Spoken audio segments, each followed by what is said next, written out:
All right, how's it going? Welcome back to another video here in the series on differential equations. Admittedly, it's been a little while now since I have last made a video, and I want to thank you for being patient with me as I take a little while to making the next one. Part of it was just because life tends to get in the way and got a whole bunch of stuff going on, but then part of it was also trying to decide what material I wanted to cover next. And if you followed along in Dexter's lecture notes, you'll see that he has a lot of stuff on visualizing the stability of critical points and looks at all these things like bifurcation diagrams, and all of that is at the end of the chapter on first order differential equations. Ultimately, because I want to be doing everything just on this whiteboard, I kind of like the basic format of just writing stuff out and explaining it on a whiteboard. If you've seen a bifurcation diagram, you'll see that it's pretty difficult to just draw out, right? So because of that, I decided to leave out some of that stuff, and really a lot of that is there's some of the stuff towards the end of the section on first order differential equations is just very detailed and starts to diverge a little bit from the big picture point of things. And because of that, that's why I wanted to move on to this next section right here, and then that's always good, right? Moving on to a new section. We are now going to start the section here on second order differential equations. So just to give some context as to what we're going to be talking about in the video, first thing is to describe what a second order differential equation is, which you might already be familiar with.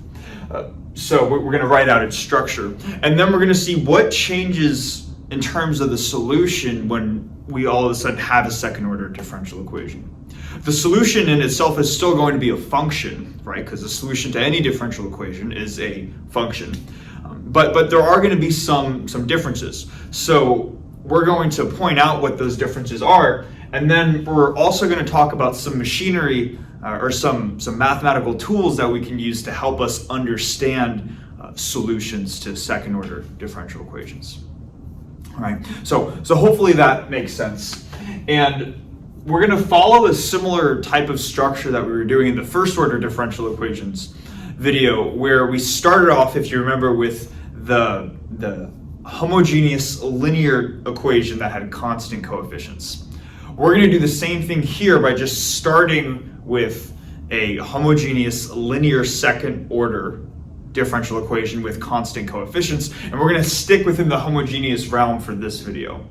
Then as we move to the next video, then we'll look at the non-homogeneous case, but we'll still follow that same gradual generalization that we were doing in the last section. Okay. So what I'm going to do to start off is just to write out the structure to a general second order linear homogeneous differential equation with constant coefficients. Then we're going to go through the process of just solving that simple equation.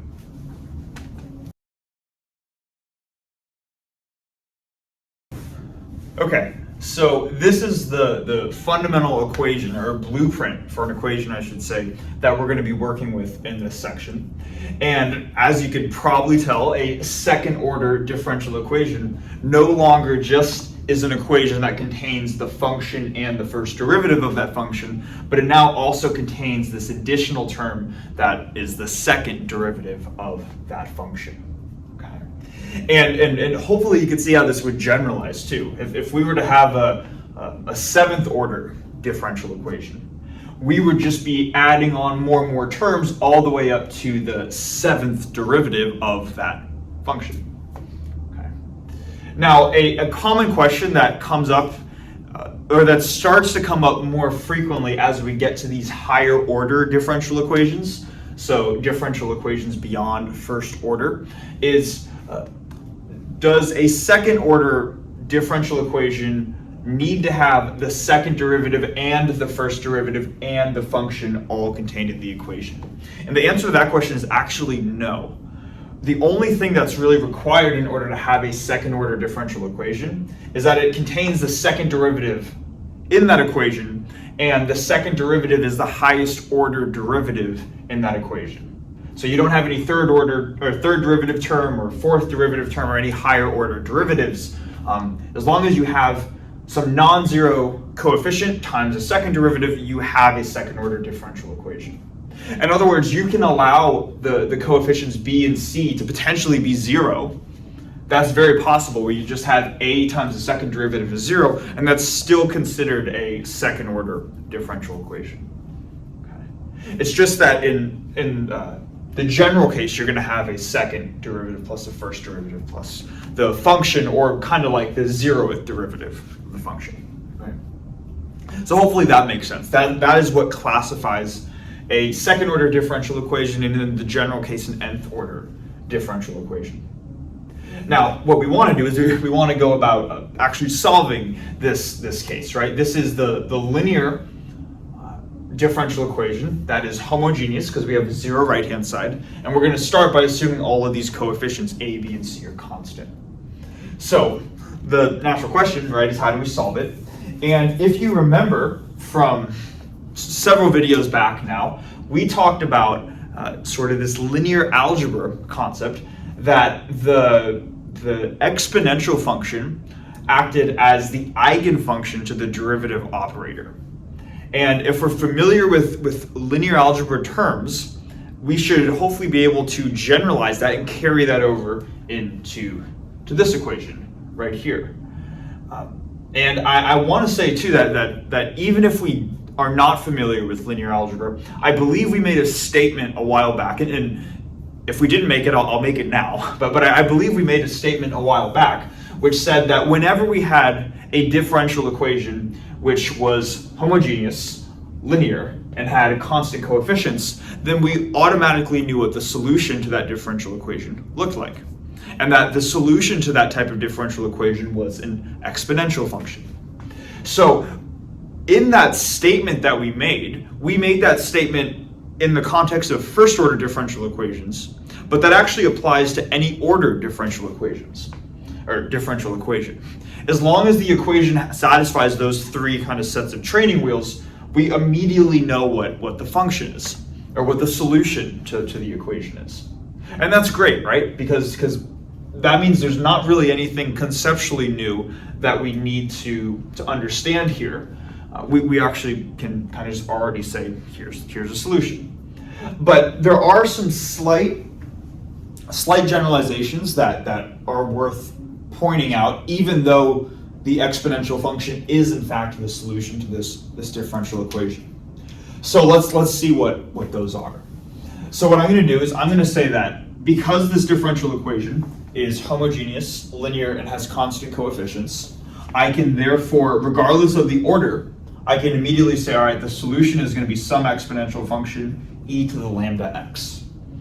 And what I can do now is I can say, well, let's just plug this solution back into the differential equation. Because even though I can say the solution is e to the lambda x, I just defined lambda arbitrarily. That wasn't, the variable lambda wasn't defined anywhere in the original equation, so we don't want to just be coming up with notation for the solution. We want to specify what lambda is equal to. So let's go about doing that. Let's determine what lambda is. If I were to plug in the function into the second derivative term, taking two derivatives of this, well, let's start with just taking one derivative, right? Taking one derivative, or y prime of x, is just going to be lambda e to the lambda x, right? And then if I were to take a second derivative, because lambda is just a constant, it's like essentially ignoring that, and then another factor of lambda is going to come out when differentiating this function, and I'm going to get lambda squared e to the lambda x. Okay. So we have the function, the first derivative, and the second derivative of that function. So now let's plug each of these terms into the equation. So I'm going to have a times my second derivative, or lambda squared, e to the lambda x, plus b times my first derivative, so plus b lambda, e to the lambda x, plus c times e to the lambda x equals 0. Okay. Now, just because we're starting off, I'm not going to skip any steps, but we've gone through this process in the first order differential equations case.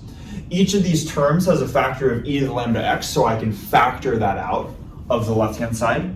And when I do that, I'll have in parentheses a lambda squared plus b lambda plus c, and then e to the lambda x equals 0, like this. And now we have a product of two things that equals 0. We have the thing in parentheses times the exponential function, and that gives us 0. So there are two possible ways that this equation could be true. The first one is if the term in parentheses is 0. The second is if the exponential function is 0. But as long as x is not equal to negative infinity, or as long as we're not taking the limit as x approaches negative infinity, the exponential function is always going to be a non-zero. We'll always have a non-zero value. That's just an inherent property of the exponential function. So because the exponential function, essentially, for any real number that you plug in, or really for any real number that you plug in, this cannot be 0. So the only way that you can have something times something non-zero equaling 0 is if this first thing, this term in parentheses, is 0. So because of that, we know that this has to go away, and this has to be the leftover term that goes to 0. Okay. And what people call this term right here, notice this is a quadratic equation in terms of lambda. This is called the characteristic equation, and this is a very common phrase that you'll see in differential equations courses. So the characteristic equation.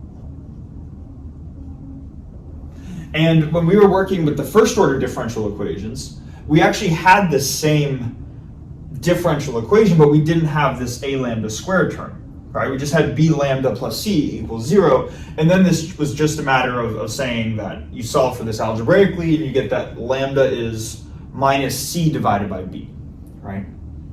So now that we're working with second order differential equations, we now have this additional term, this a lambda squared term. And hopefully we know kind of the next step, but if not, I'll just explicitly say it. If we want to find out what lambda is, we need to find essentially the roots to this quadratic equation. And that is just through the quadratic formula, okay? So, again, our overall goal is to find lambda so that we can plug it into the solution. So if I know that this can be solved through the quadratic formula, let me just write out the solution. So lambda 1 and 2, that's what I'll call the two roots to this equation, is just going to be negative b plus minus square root of b squared minus 4ac over 2a. That long equation that they made you memorize in middle school or high school or whenever you memorized it, right? Now, kind of the obvious, or I don't want to say the obvious, but something that we might be thinking about is, well, I thought we said the solution to the equation was e to the lambda x, where lambda is a scalar, like just a single number. But here we recognize that there are two different values of lambda that satisfy this equation. One of them is where we have a plus sign here, the other is where we have a minus sign right here. Right? So what's going on? Which of the two values do we plug in to our lambda equation? And the answer is it's almost a trick question, because the answer is actually both. And this is where we're going to start to see some stuff that is different from the first order differential equations case. All right. So when we had one value for lambda, like when we didn't have this term, lambda was just minus c divided by b, and then we would just plug that in, and then we'd say the solution is e to the minus c over b times x. Right. And maybe let me just write the first order solution over here. We would say that it's e to the minus c divided by b times x, and then we might have some constant out front, if we remember. And this constant that I'll call uppercase C would get solved for when we had initial conditions. And this is where all of this is all going to lead to something, okay? This was the first order case over here. But now that we have two different values of lambda which satisfy this equation, that's going to be two different solutions or that would result in two different exponential functions, right? Let's just suppose, for example, the roots to this equation are 1 and 2. Then we would have an e to the 1x, or e to the x term, and then we would also have an e to the 2x term. So if they're both solutions, we want to come up with the most general possible solution, and it turns out that the overall solution to the second order differential equation is a linear combination of these exponential functions, where the first term is going to be lambda 1 and the second term is lambda 2. So let's write that out. Because there are two roots to the equation, the solution to the differential equation is going to have this form: c1 to the e times e to the lambda 1x plus c2 times e to the lambda 2x, where lambda 1 and lambda 2 are these two values right here. All right. So that's the first thing that changes. Now, all of a sudden, with the homogeneous case, we no longer just have a single exponential function, but we now have two exponential functions. And then we could ask ourselves again, how does this generalize? You can imagine if we had a third order differential equation, that would end up resulting in a third order characteristic equation. Our characteristic equation would just have a cubic term in lambda, and then we would at most have, we would by the fundamental theorem of algebra, we would have three roots to the equation, so we would have a linear combination of three different exponential functions. And full on generalizing, if we had an nth order differential equation, it would be a linear combination of n different exponential functions, with a little asterisk, because we're gonna, in most cases, we're gonna see the exceptions later on in this video. Okay.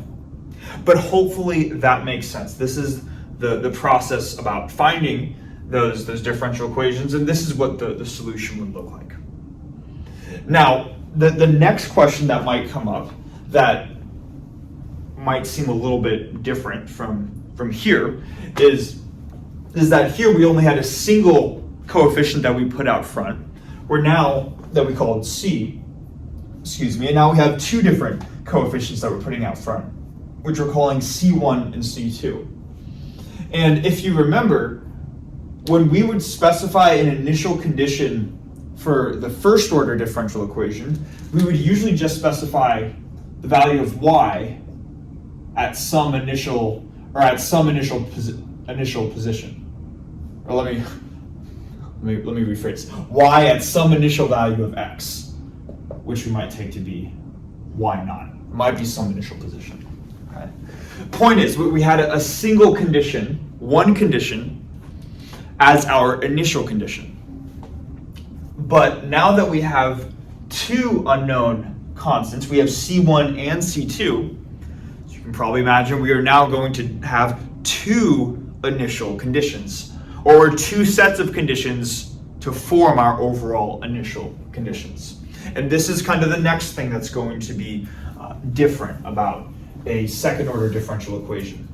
So whenever we have an equation like this, what's usually going to happen is we're going to be provided the value of the function y itself at x equals 0. We might call it y naught. And then we're also going to be provided the value of the first derivative of y, so y prime of 0. And if we think of this as a position, the derivative of a position is velocity, if we're using physics terms, so maybe I'll just call it v naught. Okay, just basically some notation to describe the function at 0 as well as the first derivative of the function at 0. So we're going to have two initial conditions as opposed to one. And the reason for that is because we're going to have two unknown coefficients that we're going to want to solve for. Okay. So hopefully all of this makes sense. This is how everything is going to generalize here. So what I'm going to do now is I'm going to erase the board. And this is all very general, right? I think going through an example, just a relatively simple example to see, okay, how does all of this stuff work, will help kind of solidify these concepts. So I'm going to erase the board, and then we're going to go through that next.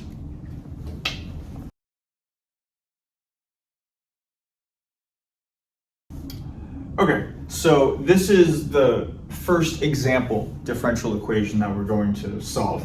And we see here it is y double prime minus 5y prime plus 6y equals 0, where the initial value of y is equal to 1 and the initial value of its first derivative is equal to 0. Okay. Now, the thought process that we can go through is we can say, all right, this is a homogeneous differential equation, and it's linear in the function in each of its derivatives, and the coefficients in front of each of the derivatives are constants. So we immediately know that the solution should take this form y of x equals e to the lambda x. Then we would just go through the process of plugging the solution into the differential equation. And when we do that, we're going to get lambda squared e to the lambda x for the second derivative, minus 5 times lambda e to the lambda x for the first derivative, plus 6 times e to the lambda x equals 0. And then we could go through the whole logic of factoring out the exponential term, and we know the exponential term can't be 0 for any real value of x. So what we're going to be left with is lambda squared minus 5 lambda plus 6 equals 0, the characteristic equation. And really quickly too, I just want to mention that you can almost go from the starting differential equation to the characteristic equation in a single step. And as you get more comfortable with solving a lot of these, this will be kind of almost a natural first step to make, where you can almost just replace the ordered derivative of y with a corresponding power of lambda. Notice here that I have the second derivative of y, so I'm going to have the second power of lambda, minus 5 times the first derivative of y, so minus 5 times lambda to the 1, plus 6 times the 0th derivative of y, so this is like plus 6 times y to the 0. Okay. So going from here to here, it can almost become a natural step. But I would emphasize that if you're going to do that, make sure that you understand that going from here to here, you understand the intermediate steps. You understand where the characteristic equation comes from. It comes from taking the guess, plugging that guess into the original equation, and then this whole process of factoring out the exponential function and determining that the exponential function can't be 0. Okay. But just wanted to mention that this is going from here to here is often a very quick step that people can make. Now, we need to factor this equation, or we need to solve for the roots of this equation. Unfortunately, we picked some nice numbers so that can be done through factoring. Let's see, this should be lambda, they should have the same sign. That's negative, so they should both be negative. This looks like 2 and 3 equals 0, right? So just factoring the left-hand side into lambda minus 2, lambda minus 3. And now we just solve for the roots of lambda, and by looking at this, lambda 1 and 2 are going to be 2 and 3, respectively. So what that means then is that our overall solution, maybe I'll come over here, is y of x equals c1 e to the lambda 1x, which is 2, so e to the 2x, plus c2 e to the lambda 2, which is 3x, like this. Okay. So now we have these coefficients c1 and c2, and now it's just a matter of applying the initial conditions. So we're going to start with the function evaluated as 0, and that equals 1. So we're going to set x equal to 0 in this equation. We're going to set y at x equals 0 equal to 1. And then we're going to get c1 times e to the 0, which is just 1, plus c2, which is e to the 3 times 0, which is also just 1. So we get 1 equals c1 plus c2. Then for the second condition, we need to just take the first derivative of this. So before we can set it to 0. So if we take the first derivative of our solution, we're going to get 2c1 e to the 2x plus 3c2 e to the 3x, like this. Now we can apply the second part of the initial condition. So if we set x equal to 0 here, the left-hand side becomes 0, that's specified right here. And then we're going to get 2c1 e to the 0, which is just 1, plus 3c2. So we now have this system of equations that we can use to solve for C1 and C2. And hopefully at this point we can see why we need two of these initial conditions right here. So this is just a matter of algebra, and I haven't done the algebra yet, but we can do this really quickly. If we solve for C1 in this equation, we get that C1 equals 1 minus C2. Plug that back into here, and we get 0 equals 2 times, instead of C1, we're going to have 1 minus C2 plus 3C2 equals 2 minus 2C2 plus 3C2. That's plus 1C2. So we have 0 equals 2 plus C2. Let's just write this out here. 0 equals 2 plus C2, or in other words, C2 equals negative 2. And then C1 is 1 minus negative 2, or C1 is equal to 3. Okay. I went through that very quickly, right? But that's just doing algebra. So then the overall solution would just be to set C1 equal to 3. So let's write y of x equals 3 times e to the 2x, and then C2 here is equal to negative 2. So then let's write minus 2 e to the 3x. Okay. So that would be the process that we would go through for solving this type of equation. All right. Now, what I'm going to do next is I'm going to erase the board. We're going to go through another example, but the other example is going to highlight kind of a special case that we haven't seen right here. This was kind of just like a standard case to help us just make sure that we understand the basic idea for getting to this solution right here. But we're going to kind of see some more interesting things in this next example.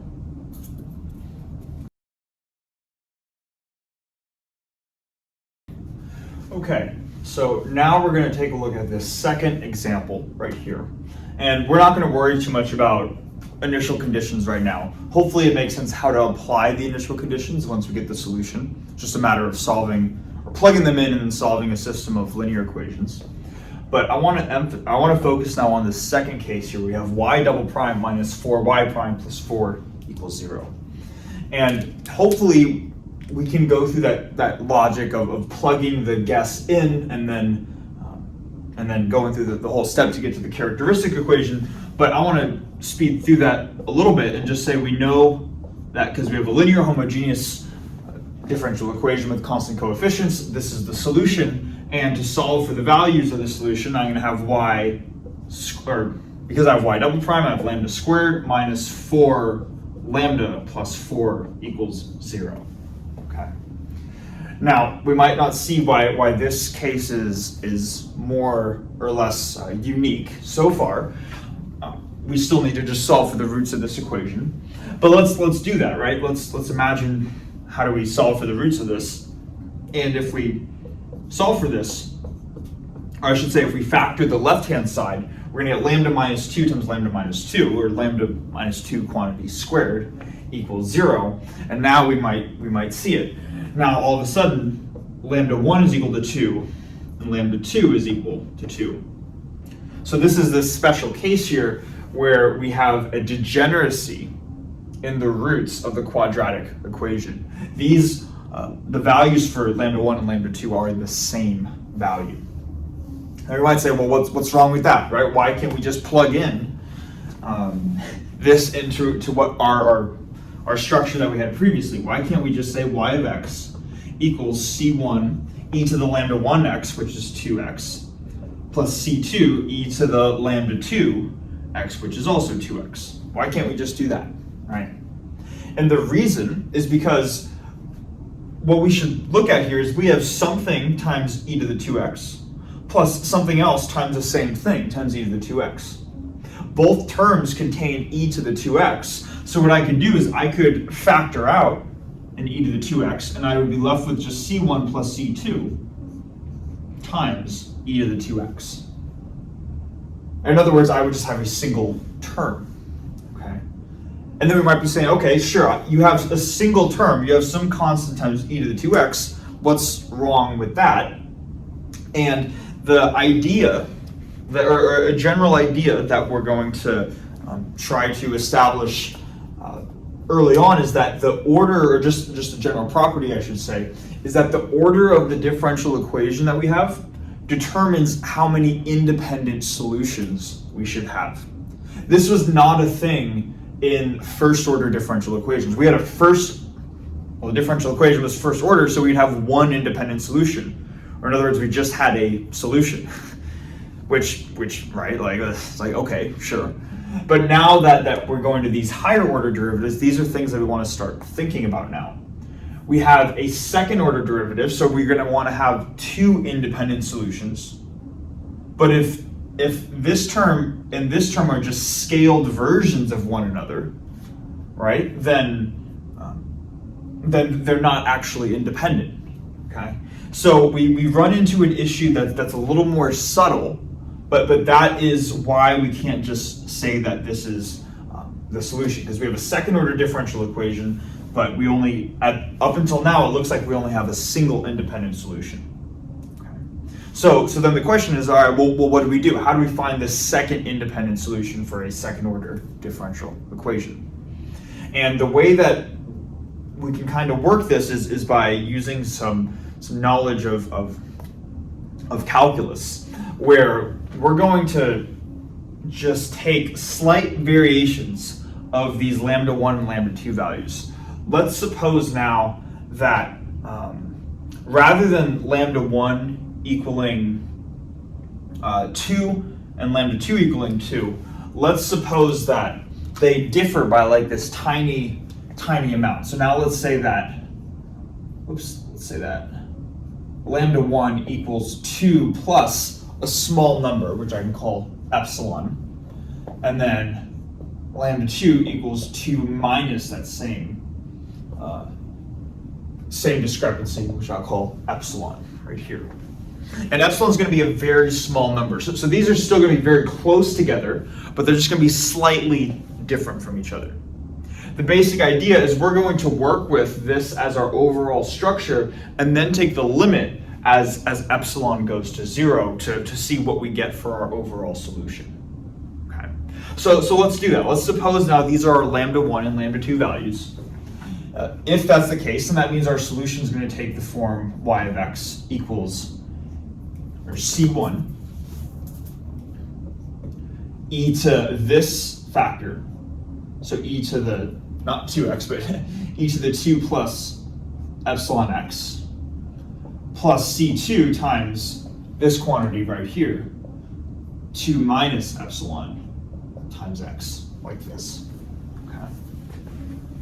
So now it looks like we're essentially done, but of course we want to take the limit as epsilon goes to 0. Before we do that though, I just want to rewrite this expression a little bit, and doing so is just going to be a matter of applying properties of the exponential function.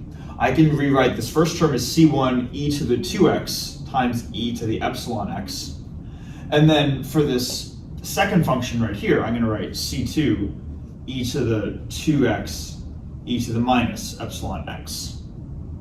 Then both of the terms in here contain a factor of e to the 2x, so I can factor that out. So I have e to the 2x times c1 e to the epsilon x plus c2 e to the minus epsilon x, like this. Okay. Now, this is what we're going to be left with right here. And when we take the limit as epsilon goes to 0, we're gonna set epsilon to be this very small number. And what we're going to see here is that we can determine essentially the behavior. It's going to be approximate, but we're going to approximate the behavior of this term in parentheses right here as epsilon becomes very small. The question then just becomes, all right, well, how do we approximate this as epsilon becomes very small? Obviously, in the case where epsilon is equal to 0, exactly equal to 0, then we're going to have c1 times e to the 0, or c1, plus c2 times e to the minus 0, or just c2. And that would just leave us with e to the 2x times c1 plus c2, which is exactly what we have right here. But then we only have this single independent solution, which is what we were trying to avoid. So the way that we can approximate what this function is going to look like as epsilon becomes very small is we can do a nice little calculus trick called taking the Taylor expansion of this exponential function. And let's just remind ourselves what the Taylor series is for an exponential function. So e to the x, if you were to write it out in a Taylor series format, would look like 1 plus x squared over 2 factorial plus x cubed over 3 factorial, and so on, right? And it would go on infinitely if we have a Taylor series, all right? And this is why in our calculus courses they ask you to memorize, or either memorize or be able to very quickly derive the Taylor series for certain common types of functions, because they're going to show up in later courses like this one, all right? So it turns out if you were to take the Taylor series of e to the x, this is what you're going to get. So we don't have e to the x, though we have e to the epsilon x and e to the minus epsilon x. So let's just write out what the corresponding Taylor series are going to be for this exponential function and this exponential function using this general definition that we have right here. So for e to the epsilon x, essentially all I'm going to do is everywhere where I see an x in this top equation, I'm going to replace with epsilon x instead. So I'm going to have 1 plus epsilon x plus epsilon x quantity squared over 2 factorial plus epsilon x quantity cubed over 3 factorial, and so on. And then same thing for e to the minus epsilon x, right? Now I'm going to have 1 plus negative epsilon x, or in other words 1 minus epsilon x, plus minus epsilon x squared over 2 factorial plus minus epsilon x cubed over 3 factorial, and so on. All right. So we have these Taylor series expansions for these exponential functions right here. And what we're going to do is we can imagine as epsilon becomes very small, what are these functions going to approximately look like? And now, when we say approximately, obviously when epsilon becomes very small, these linear terms might essentially go to 0, but again, we don't want to set them exactly equal to 0. Because again, if we set them exactly equal to 0, we're just going to get this case right here, where we only have a single independent solution for a second order differential equation. But what we can do is we can say, even if this term is small, this quadratic term right here is going to be significantly smaller because epsilon is squared. We have a small number and it's squared. And then any further term is just going to be taking a higher power of this really small number, epsilon. So the basic approximation is to say that we're going to cut off all the terms second order and beyond. And the only reason why we don't cut off this first term right here, even though this first order, this linear term, is much smaller than the coefficient 1, the only reason that we're keeping these is so we don't end up with this problem right here. So what's the way that we can get rid of the most amount of terms while still not having this issue? It's we can approximate this by saying that e to the epsilon x is approximately 1 plus epsilon x like this. And e to the minus epsilon x is going to be approximately 1 minus epsilon x like this. And then I can just say that there are going to be some higher order terms, or some terms of order epsilon squared here, and then same thing, there will be terms of order epsilon squared right here. Okay. So I think this is, I'm pretty full with the whiteboard space, and we're almost done. Let me just erase this left half of the board, or most of the left half of the board, and then we'll finish out this whole process of solving for the solution of this differential equation right here. Okay, now just to finish this off, I felt like I'd probably run out of room down here, so I just wanted to finish it off over here. Big picture idea, though, is that we're trying to solve this differential equation, and we essentially have this solution right here, but we've introduced this small variation epsilon, and now we've rewritten the exponential functions as their linear order approximations from their Taylor series. So now all I'm going to do is I'm going to take these linear order approximations and plug them back into this solution that I have right here. So let's go about doing that. So now I'm going to have my solution, y of x, is still equal to e to the 2x. That hasn't changed. It's still there. And then instead of c1, or no, actually not instead of c1, I'm still going to have c1. But instead of e to the epsilon x, I'm going to have 1 plus epsilon x. So 1 plus epsilon x. And then I have plus c2.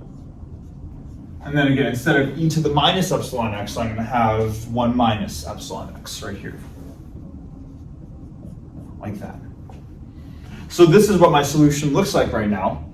And now it's simply a matter of grouping the terms in parentheses right here that contain x together and grouping the terms that do not contain x together. So I still have e to the 2x on the outside. And for the terms that do not contain x, I'm going to have c1 times 1, or c1, and then c2 times 1, or plus c2. Those are the terms that don't contain x. Then for the terms that do contain x, I'm going to have c1 epsilon x. So let's do c1 times epsilon x, and then minus c2 times epsilon x like this. And now what we're going to do is we're going to say that because c1 and c2, those are just these arbitrary constants that we've introduced, by adding them together, subtracting them together, we're still going to have constants as the overall output.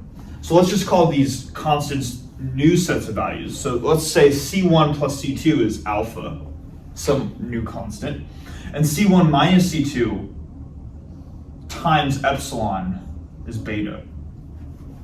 And specifically, I'm including this factor of epsilon in here with beta because epsilon, it's a small number, but it's still just a number, right? So if I take the difference between two c values, multiply it by another number, I'm going to get some constant. So now my solution becomes e to the 2x times alpha plus beta x, like this. And now what this looks like is we're going to have one term that is e to the 2x times a constant plus another term which is x times e to the 2x. And this additional factor of x here is what allows you to have two independent solutions. Okay. Now, this is a lot of work, right? And this might seem like a very specific case. What I can say is that whenever you go from the starting differential equation to the characteristic equation, and you realize that lambda 1 and lambda 2 are the same, you have the same value for lambda right here, you can immediately just jump to this as your solution. Okay, you can immediately say that you have e to the 2x times a sum of two coefficients where one of those coefficients has a factor of x multiplying it. Okay. So we've done kind of all the general work, but this applies to many different types of problems. Now, I should say, the case where we had to try to find this two independent solutions, this was the work that we would do in order to find two independent solutions for a second order differential equation that had constant coefficients. What we're going to do now to finish off the video is to talk about what happens when all of a sudden the coefficients are no longer constants. Can we still ensure that we have two independent solutions? And if so, how do we go about finding those solutions? So I'm going to erase everything that we have here, and then we're going to finish that out next. All right, now to finish off the video, we're going to look at how to find two linearly independent solutions to a differential equation if the coefficients in the differential equation are no longer constant. Okay, What we've just done is we've done the case where they are constant, and then we'll do a little more with that, but that's kind of the main idea to finish off the video. Now, as a kind of sort of pretext to all of this, we need to take a slight detour, and we're going to kind of loop back around at the end. But for a moment, I want to talk about this concept of phase space, okay? And I'm just going to give a heads up too, this might be related to linear algebra concepts. So if you're familiar with linear algebra, that is a good thing, all right? Now, when talking about phase space, it's important probably to talk about just a general nth order differential equation to use as a general example. So let me write that out real quick. If I have an nth order differential equation, I'm going to have some constant a sub n dny dx to the n plus a n minus 1 d to the n minus 1y dx to the n minus 1 plus dot dot dot all the way through the terms that we are more familiar with, right? A2 d squared y dx squared plus a1 dy dx plus a0 times y of x equals 0. Okay. And I know that I said that ultimately we're going to be looking at linearly independent solutions where the coefficients are no longer constants. But for now, let's just bear with me for a second. Let's assume that each of these a values are in fact constants. Then what can we say based off of what we know so far? Well, we know that this looks like it's an nth order differential equation, but it's homogeneous, right-hand side 0. It is linear in each of its derivatives. None of these derivatives are going to be squared or cubed or any other function of the derivatives. And then each of these coefficients are constant, so we know that the solution, let's write this out, we know that the solution should still have the same form of y of x equals e to the lambda x. But we know that when we find the characteristic equation here, we're going to have n roots to the characteristic equation, so there are going to be n different values of lambda that are going to get plugged in here. So the actual solution is probably going to have this sort of form right here. So I equals, let's do this, let's go k equals 1 through n, c sub k e to the lambda kx. It'll look something like this, right? And then when we reach here, we can ask ourselves, all right, how do we find each of these coefficients out at the front? C1, C2, C3, all the way through C sub n. And the way that we've done it previously is just going to generalize here. When we had a first order differential equation, we were given one initial condition. We were given y at some value. What we've seen here, when we have a second order differential equation, we're going to be provided two initial conditions, which is some y evaluated at some value and then the first derivative of y evaluated at some value. So now with an nth order differential equation, how many initial conditions are we going to need? Well, we're going to need n of them, right? And so just to write out the required initial conditions in order to find each of these ck values, we would need y at 0, y prime at 0, y double prime at 0, all the way through y to the n minus first derivative evaluated at 0. We would need all of these to be specified. And you might ask, why are we only going up to y to the n minus 1 and not y to the n? And the reason is because we have 1, 2, 3, 4, all the way through n minus 1 conditions right here. But then this is like y to the 0th derivative, and this acts as our nth condition.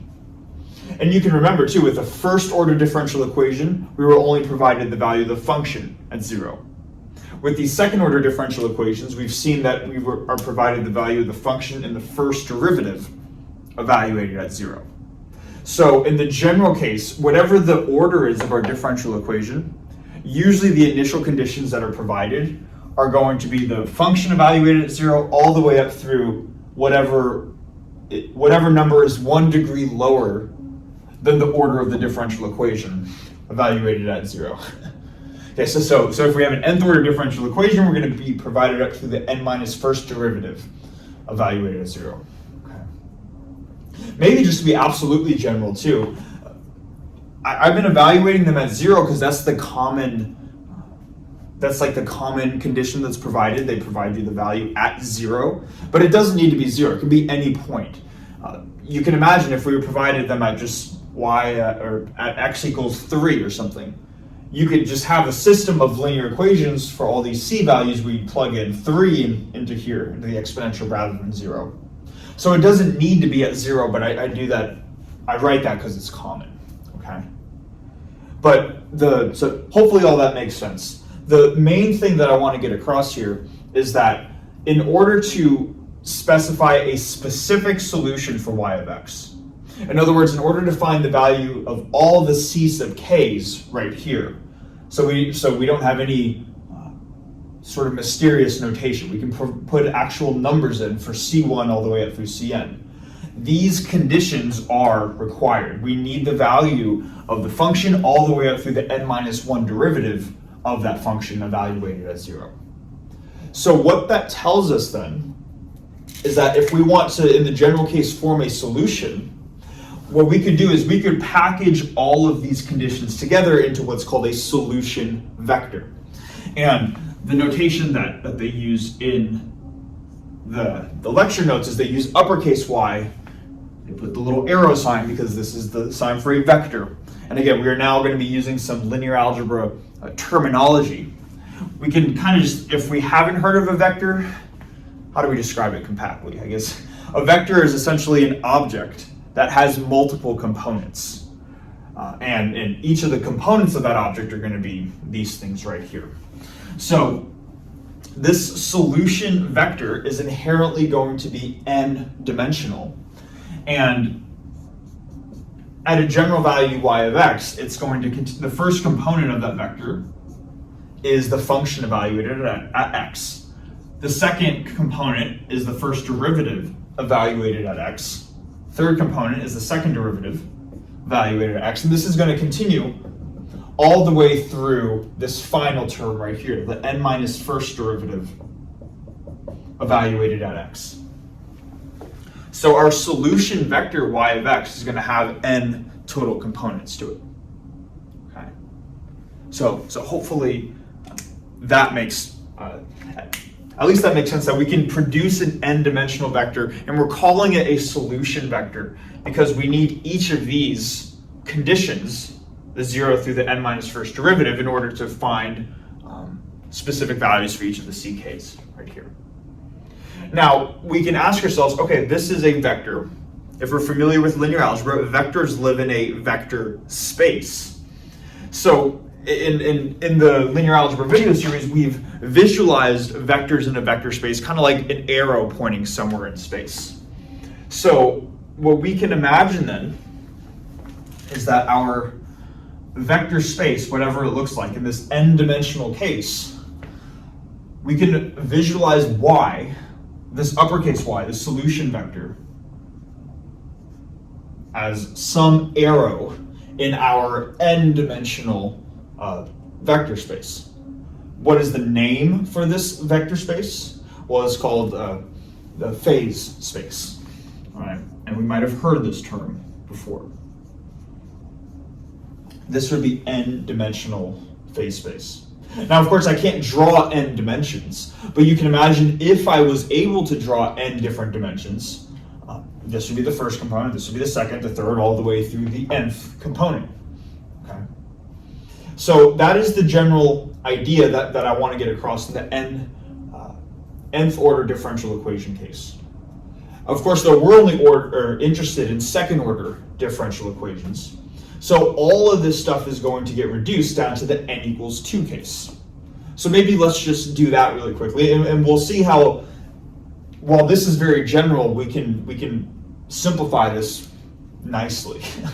So if we're only going up to the case where n equals 2, because that's what the section says we're interested in, then we're going to, in order to specify the solution right here, the sum is going to go from 1 to 2, and that's just c1 e to the lambda 1x plus c2 e to the lambda 2x, which should look a little bit familiar by now, right? Then as for what conditions are needed in order to find the values of C1 and C2, we need to have the value of the function all the way up through the n minus first derivative. But now if we replace n with the number 2, we just need the value of the function and its first derivative. So now the overall solution vector, which originally was n-dimensional, now because we have a second order differential equation, is going to be n equals 2-dimensional. So I'm going to erase what I have right here and just say that my solution vector, y of x, is going to have two components, y of x and y prime of x, like this. And then this is nice because this exists in then what is just a two-dimensional phase space. We don't have to envision this n-dimensional space now. We can quite literally draw out what the phase space will look like, where maybe my axis 1 is going to be this plotting the function y of x, and axis 2 is going to be plotting y prime of x. Okay. And then any solution vector, uppercase y, any solution vector in my two-dimensional phase space is just going to can be visualized as a two-dimensional arrow. So this might be y. Okay. So hopefully this makes sense so far. Now we might be saying, sure, this is cool, whatever, or not. I don't know. But how does this actually get us back to finding these independent solutions? And this is where we start to make the connection. And really, I think the most intuitive way to make this connection is through linear algebra. So that's what I'm going to do. If we're not familiar with linear algebra, some of the logic might not make sense, but you're just going to have to take the end statement as a statement that's just true. Okay? You'll still be able to apply the end statement. That in itself will not require linear algebra, but understanding why that statement is true, at least the way I can best explain it, is by using linear algebra. Okay, so for people that do understand linear algebra, I hope this is where that is going to come into play. Okay, now let's suppose we have we're in a two-dimensional vector space or two-dimensional phase space. And we have a solution vector, which we're going to call y. Now, maybe y right here, if we want to get a little more specific, let's put a subscript on our solution vector, y. Let's call it y1. And the solution vector y1 has a first component y1 and a second component, the first derivative of y1. And maybe this is one solution to our second order, let's erase all this, to our second order differential equation. But like we said, we want two linearly independent solutions rather than just one. So if this is one solution vector, and we want a second linearly independent solution, we're going to want another solution vector. We're going to want another solution vector, y2 of x, which is going to have a first component, y2 of x, a second component, y prime 2 of x. And the idea here is that y1 of x and y2 of x are the two linearly independent solutions to this second order differential equation that we have right here. Okay, so these guys, y1, lowercase y1 and y2, those are going to be the real objects of interest. But when working in phase space, they are just going to be represented by two arrows in this phase space right here. Y1 might be pointing here, and then maybe, I don't know, y2 might be pointing here, right? So the idea by coming up with vectors in phase spaces, now this looks like very much a linear algebra problem. This started with differential equations, but now this is a linear algebra problem, and we want to determine if two vectors are considered linearly independent or not. How do we determine, or what is one method that we can use to determine if two vectors are linearly independent? And we could go through the definition of what it means to be linearly independent, but I'll just kind of summarize a compact way, and hopefully if you've taken linear algebra, this sounds familiar. What you can do, if you have two vectors and you want to test if those vectors are linearly independent, you can put those vectors in a matrix. So I'm going to write y1 and y2 like this. So this is, because these are two-dimensional vectors, what I have here is a 2x2 matrix, where the first column of the matrix is the vector y1 and the second column of the matrix is y2. Maybe let me just actually write out the 2x2 matrix, so this notation might not be the most confusing thing. So my first vector is y1, so we're going to have lowercase y1 as well as its first derivative. And then the second column is going to be y2. So I'm going to have y2 of x as well as its first derivative. Like this, right? And what we can do now is, if you want to say, all right, are these vectors y1 and y2 independent? Like, are these arrows in space linearly independent? One way to check is to take the determinant of this matrix. And if the determinant of this matrix equals 0, then it turns out that they are linearly dependent. They are not linearly independent. But if the determinant of the matrix is non-zero, then you do have a set of linearly independent vectors. The logic for why that is true that goes back to linear algebra. And I would lie on the logic. I would send you to linear algebra video series in case that is unclear or unfamiliar. I don't want to go on too much of a tangent, right? And I hope this video hasn't gone on long enough already. But let's just assume that we're familiar with that fact. If we want to check that two vectors in a two-dimensional vector space are linearly independent, we can write them as columns of a matrix and then take the determinant of that matrix. Okay. So let's just take the determinant of this matrix. So, and if we're not familiar with linear algebra, just hold on for a second. I'll tell you the parts that you can start applying in a second. We're almost there. But for now, let's just compute the determinant of this matrix. So I'm just going to write vertical lines for determinant. We have y1 of x, y1 prime of x, and then y2 of x, y2 prime of x. And for a 2x2 matrix, the determinant's really relatively straightforward, right? It's the main diagonal minus the off diagonal. So this is going to be, I'm going to have y1 times y2 prime minus this off diagonal, so y2 minus y1 prime, like this. And it turns out that the determinant of this matrix has a name, and it's usually denoted with the letter W, and this stands for a certain quantity called the Wronskian. So let me write, wherever I have room, let me write the Wronskian. A fun little name, right? Wronskian. So Wronskian is a scalar quantity. It's denoted with the uppercase letter W, and it's simply going to be the determinant of this 2x2 matrix right here. That's going to be equal to this quantity, like this. All right. Now, in the case where we had an nth order differential equation, we would want to test if a set of n different vectors are linearly independent solutions. So we would be taking the determinant of an n by n matrix. And you can, if we're familiar with linear algebra, you can see why we're limiting ourselves to the n equals 2 case. This stuff gets very complicated very quickly. Okay. So big picture idea to tie everything back together.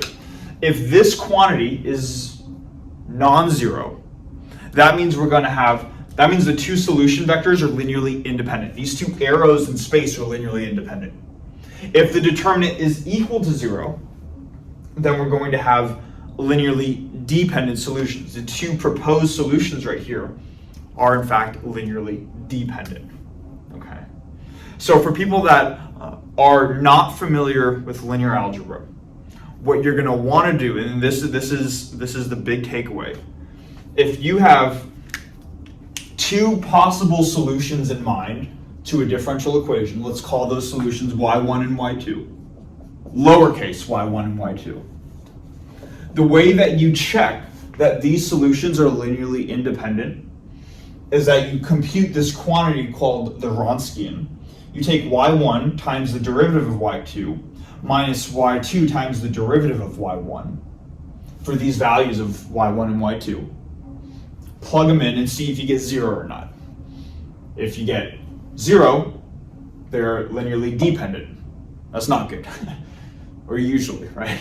If the quantity is non-zero, then they're linearly independent, and then you found all the linearly independent solutions. Okay. So I think what I'm going to do now, assuming all that makes sense, I know this is kind of abstract, is I'm going to erase the board. We're going to go through an example, because in the previous whiteboard we looked at linearly independent solutions for the case where A2, A1, and A0 were all constants, and we came up with, I think, for like the e to the 2x times alpha plus beta x. So we had a sum of two terms, and we claimed that these two terms were linearly independent. We're going to actually show that by computing the Wronskian of these two solutions, and that'll be it for this video.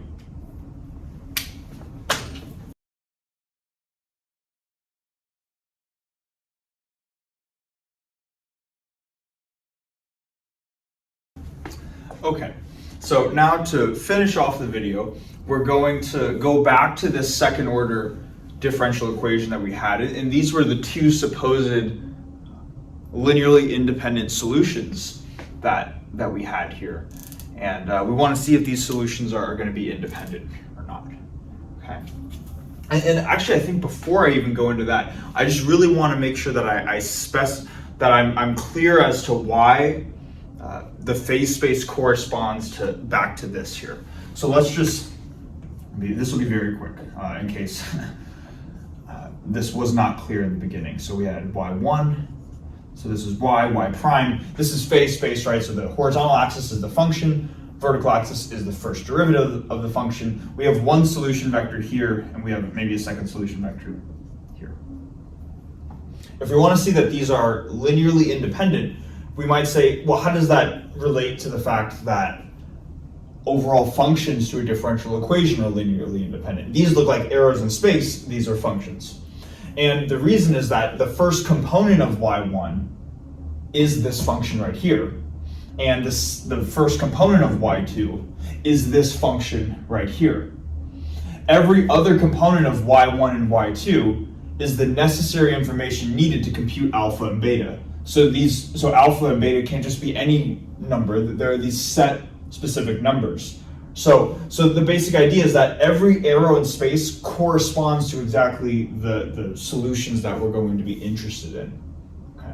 So that's why we're able to make the connection that if two arrows in space, or two of these solution vectors in phase space are linearly independent, then the two corresponding solutions also have to be linearly independent. Because these functions are just the first component of both of these solution vectors right here. Okay. Just want to make sure that was clear in case it wasn't previously. Now, assuming all that, we had in the previous whiteboard looked at the second order differential equation. These were the two solutions that we were potentially interested in, and we said that they were linearly independent, but now let's actually show it. The way that we do that is by just computing the Wronskian of these two solutions right here. So I know that if y1 is this, then I'm going to need its first derivative, y1 prime. So y1 prime is just going to be 2 alpha e to the 2x. And then if y2 is this, then y2 prime, that's going to be this component right here, is going to be the derivative of this, which is going to be, we're doing product rule, right? So beta e to the 2x plus, let's see, beta e to the 2x plus 2 beta x e to the 2x. Hoping I did product rule right? Okay, I think that comes down. I hope that's right. So that's what the first derivatives of both our supposed solutions are right here. Now we're going to compute the Wronskian of that quantity. So we're going to have W. That's going to be the determinant of this 2 by 2 matrix, where the top component is y1. So top left component is alpha e to the 2x. Then y2, and the top right component is beta x e to the 2x. y1 prime is this term right here. So that's going to be 2 alpha e to the 2x. And then y2 prime is the sum of two terms. So this is going to be beta e to the 2x plus 2 beta x e to the 2x, right? Plus 2 beta x e to the 2x, like this. So that's our 2 by 2 matrix that we need to take the determinant of. If we take the product of the main diagonal, this is going to be, let's see, this times this. So we're going to have alpha beta, this times this is going to be alpha beta e to the 4x plus 2 alpha beta x e to the 4x. All right. So this comes from just taking this term times this term in parentheses. Then we need to subtract the off diagonal to compute the determinant, right? So this is going to be minus 2 alpha beta x, 2 alpha beta x e to the 4x, like that. Right, I think that's right. And then just looking at this, we have something plus something minus itself. These two terms are the same, so these are going to cancel out, leaving us with just alpha beta e to the 4x. So this is the value of the Wronskian, w of x, like this. And you're going to see in the problem sets, they're going to ask you at some point to compute the Wronskian, but a natural question that might come up is computing the Wronskian of it just by itself gives you this function. But we said that if the Wronskian was equal to 0, then the solutions were linearly dependent. If it was non-zero, we had like a non-zero determinant, then these were linearly independent, which is generally good.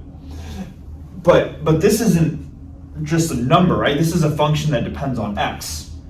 Maybe in this case, let's first determine if this function, if the value of this function is going to be 0 or non-zero. And you might ask, well, how do we know that? The way that we know that is because we have some coefficient alpha beta, the product of these two coefficients, alpha times beta, times an exponential function.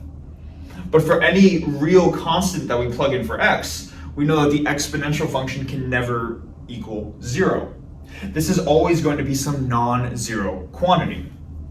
The sign of w of x in itself is not important. What we're just looking for is if it's 0 or non-zero. And the fact that we have an exponential function here indicates that for any real value of x that we plug in, this is going to be some non-zero quantity.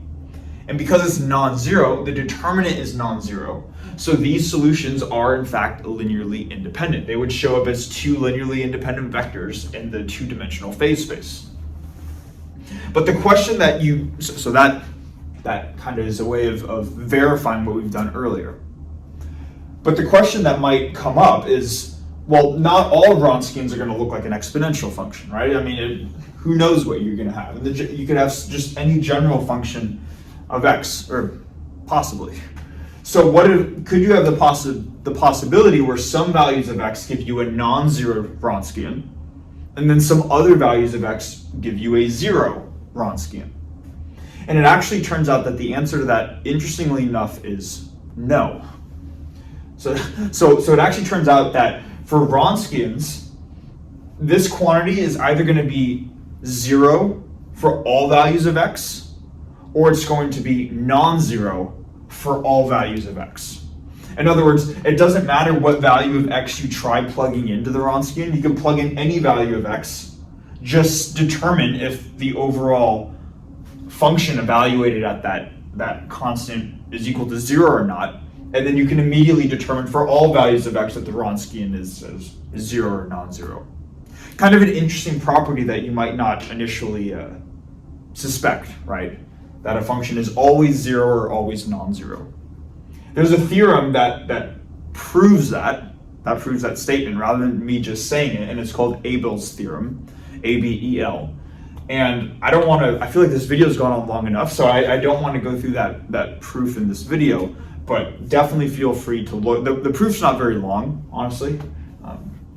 We probably could have done it in this video, but I'm deciding not to. But I'd recommend, if you're curious as to why this function is always going to equal 0 or always going to equal non-zero for all input values, then that's the theorem that you would look at. Okay. So, kind of a lot to cover in this first video here on second order differential equations, but hopefully this stuff makes sense. In the next video, we're going to start to take off some of the training wheels. We're going to start to look at the non-homogeneous case. And really, a lot of that's just going to build off of the stuff that we've been doing right here. So, yeah, thanks so much for watching, and I'll see you guys in the next one.